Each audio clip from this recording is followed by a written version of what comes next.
Isang mapagpalang araw muli sa atin mga ka-voltage at meron na naman akong panibagong customer.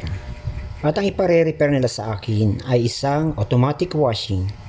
Ang issue po nito mga ka-voltage, pag naglalaba po sila, halimbawa maglalagay na sila ng tubig, ang nangyayari po dito ay wala na pong lumalabas na tubig.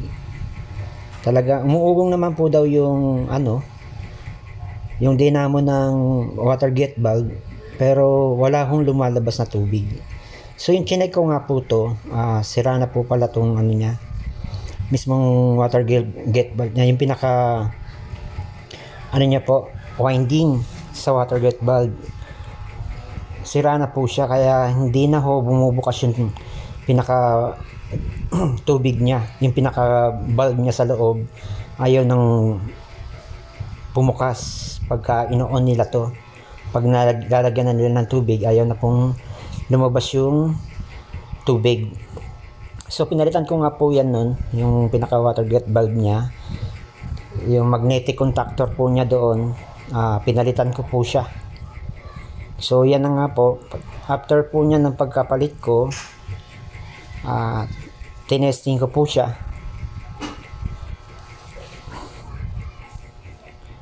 Ayan po, binuksan ko na yung tubig niya at in-on ko na po yan.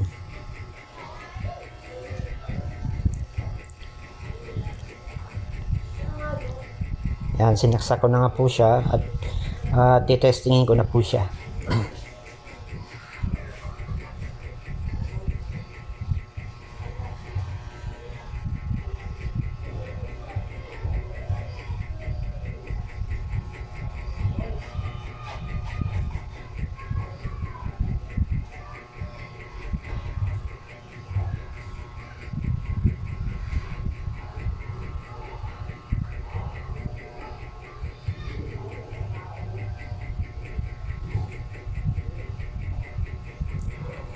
Ayan na nga po. Pag testing ko sa kanya, okay na ho siya. Lumalabas na ho yung tubig niya.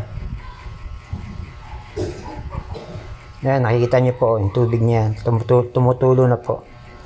Dati ho, wala talaga siyang tubig na lumalabas. Yan, after po ng pagkapalit ko po ng pinaka-magnetic niya po, dun sa water jet valve niya, okay na po siya. Lumalabas na po yung tubig niya. So mga ka-voltage, just in case po na meron po kayong mga ganitong issue ng mga washing machine nyo na automatic, na pag maglalaba kayo, pag sinating nyo tapos i-start nyo, wala na kayo naririnig na ugong or parang vibration ng pinaka-dynamo nya, malamang po nasira po niyan ay yung mismong pinaka water jet valve nya, yung pinaka-dynamo nya po, yung pinaka-magnetic. Yun po kasi ang nag-o-open para lumabas ng tubig. So, bigyan ko lang po kayo ng idea kung sakaling meron po kayong ganitong issue ng washing machine na automatic na ayaw lumabas po yung mismong tubig. Pag mag-i-start na po kayo, water jet valve po ang sira niyan, ay yung pinaka-magnetic niya. So mga ka-voltage, sana po ay nabigyan ko po kayo ng idea kung paano po mag-repair ng ganitong mga issue ng washing machine na automatic na ayaw lumabas ang tubig.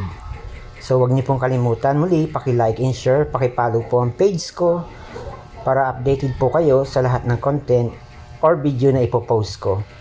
Maraming salamat po at muli at God bless po sa ating lahat.